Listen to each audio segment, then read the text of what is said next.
Bonjour, Serge Carlier, ostéopathe à Tannat. Je veux vous parler aujourd'hui de deux techniques d'auto-ostéopathie.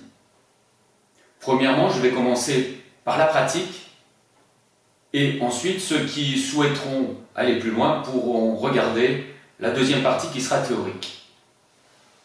Donc, cette technique se fait avec un outil qui remplace la main de l'ostéopathe, une chaussette et deux boules de tennis. Donc, de boules plutôt de balles. Donc on met les balles de tennis dans la chaussette. On laisse un tout petit espace. Je dirais c'est en fonction de la largeur de la base de son crâne. Voilà, ça c'est la main de l'ostéopathe. Ensuite, je vais vous montrer la zone qui est concernée. La zone concernée, c'est la zone occipitale. Donc l'occiput, ici on voit bien les sutures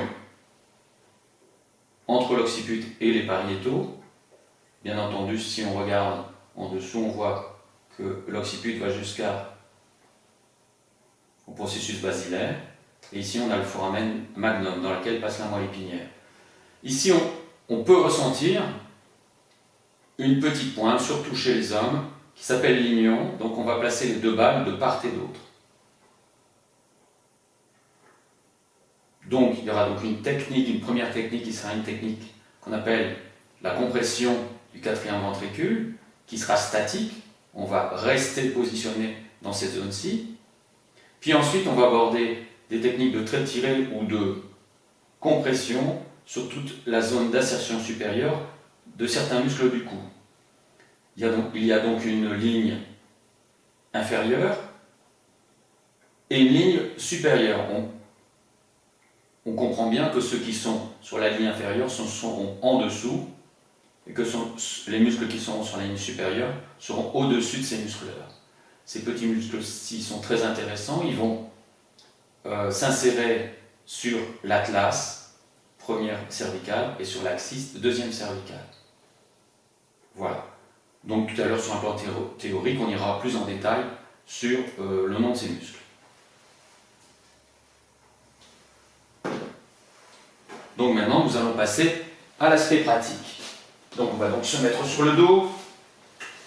Moi je fais ça plutôt le soir quand je suis au lit. On place donc les boules de part et d'autre de l'ignon, la petite pointe ici. Voilà, de part et d'autre. Donc si je reste statique, là je fais une compression occipitale qui donne de la formation en direction du quatrième ventricule.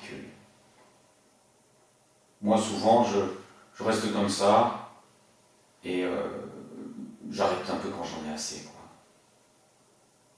Ensuite, on peut faire des traits tirés, c'est-à-dire de passer d'un côté sans s'arrêter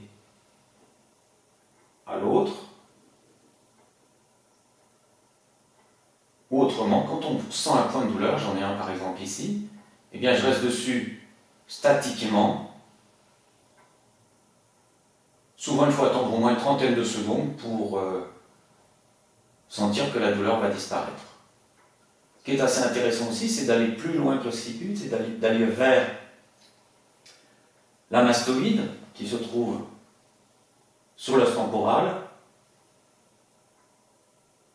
Parce que là, effectivement, on a un muscle assez intéressant qui s'appelle le SCOM, le sternocléido-occipito-mastoïdien. Vous voyez, il a bien une insertion haute au niveau du mastoïde, et donc en passant dessus, parfois c'est un peu douloureux, et on peut effectivement essayer de détendre aussi cette zone tendineuse. Voilà. Donc vous voyez, donc on a deux techniques relativement simples. Maintenant, je vais aborder l'axe théorique. Eh bien, belle continuation dans la découverte de ces techniques. Première partie théorique, l'ostéologie et la myologie, donc l'étude des os et l'étude des muscles. Nous commençons par l'ostéologie. Nous allons donc situer la zone pour les techniques concernant la chaussette et les deux balles de tennis. Ça se situe au niveau occipital. L'occiput est séparé par une suture du pariétal d'un côté, et bien entendu vous avez l'autre pariétal en symétrie. Vous avez comme repère important l'ignon, qui est une protubérance plus saillante chez l'homme que chez la femme. Donc vous allez placer les deux balles de tennis de part et d'autre de cet ignon. Donc ça c'est pour la situation globale. Maintenant nous allons voir vue inférieure de l'occipital. Nous avons le processus basilaire, en regard avec le sphénoïde, le trou occipital ou foramen magnum, dans laquelle passe la moelle épinière. Ce qui doit véritablement retenir notre attention, ce sont ces deux lignes. Une ligne inférieure et une ligne supérieure. Sur ces lignes vont s'insérer une série de muscles que nous allons voir maintenant en étudiant la myologie. Nous abordons donc les insertions musculaires inférieures. Donc nous revenons à nos deux lignes, la ligne inférieure et la ligne supérieure. Nous comprenons que les muscles qui sont inférieurs seront en dessous. Les muscles supérieurs recouvriront les muscles inférieurs. Ce qui est très intéressant pour nous, c'est cette ligne-là. Ici se trouvent les rotateurs, les petits rotateurs qui permettent une majorité de la rotation au niveau du cou entre cette base d'insertion haute et les insertions qui vont arriver sur l'atlas, première vertèbre, et l'axis, deuxième vertèbre. Ces petits muscles sont les droits et les obliques du cou. Au-dessus, à ce niveau-ci, va se trouver surtout un muscle qu'on connaît bien, c'est le trapèze. À ce niveau-ci, allant vers un mastoïde, nous allons aussi avoir des insertions du sternocléido-occipitomastoïdien, le SCOM, donc assez intéressant aussi. Donc voilà vraiment les muscles que on va, enfin pas les muscles, mais surtout les zones tendineuses qu'on va aller travailler.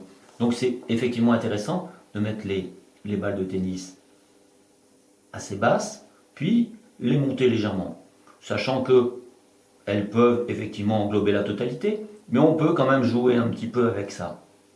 Sachant qu'au-dessus, au niveau du pariétal, il n'y a plus rien, il n'y a pas de muscle. Voilà, donc vous avez là donc des bonnes bases de myologie. Deuxième partie théorique, la compression du quatrième ventricule. Donc vous allez la découvrir sur Internet. Nous sommes sur un moteur de recherche, j'indique la compression du quatrième ventricule. Je prends celle-ci, vous pouvez observer qu'il y en a plusieurs. Monsieur Pierre Tricot est un ostéopathe qui a fait de nombreuses publications et en particulier aussi de nombreuses traductions. De la compression du bulbe à la compression occipitale. Cette expression de la compression du bulbe était indiquée au tout démarrage par M. Sutherland, qui est un de nos maîtres et un précurseur de cette technique. On peut bien entendu considérer qu'il est impossible de comprimer le bulbe par un appui osseux. Et donc c'est bien d'une compression occipitale qu'il s'agit.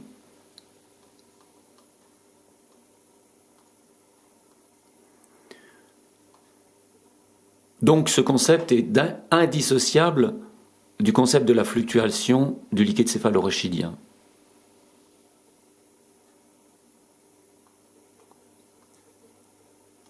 Je vais un peu vite, vous pourrez découvrir tout ça.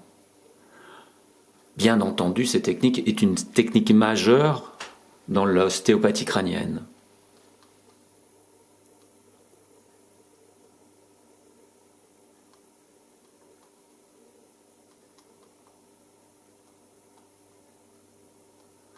Alors, arrêtons-nous sur les indications données par les précurseurs. Pour M. Sutherland, cette technique était quasiment universel. Si vous ne savez pas quoi faire d'autre, comprimez le quatrième ventricule. Les effets physiologiques de la compression sont d'une portée considérable. Alors Monsieur Magoun, qui vient ensuite, a renchéri et a dit « Le docteur Sutherland a souvent dit que personne n'est trop malade pour subir la compression du quatrième ventricule. Et si vous ne savez pas quoi faire d'autre, optez pour cette méthode. C'est la procédure la plus complète et la plus efficace qui existe. »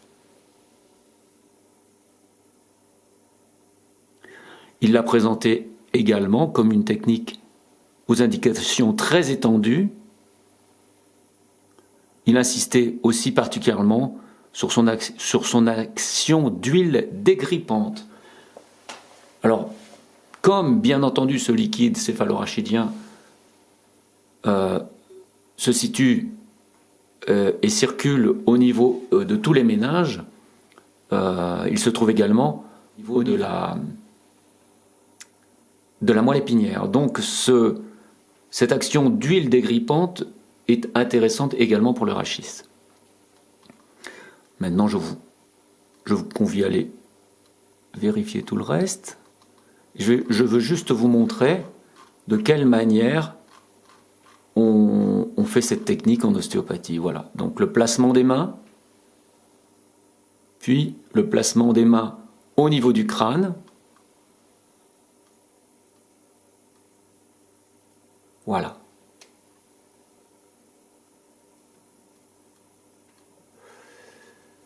Bien, belle découverte. Vous avez vu, il y a plusieurs possibilités de référence sur ce sujet. Et puis, bon, ce qui est surtout le plus important et ce qu'il faut retenir, c'est la pratique. D'ailleurs, nos maîtres précurseurs ont inventé leur technique de façon parfois très empirique, par la pratique, par l'expérimentation et par les résultats. Surtout, prenez bien soin de vous.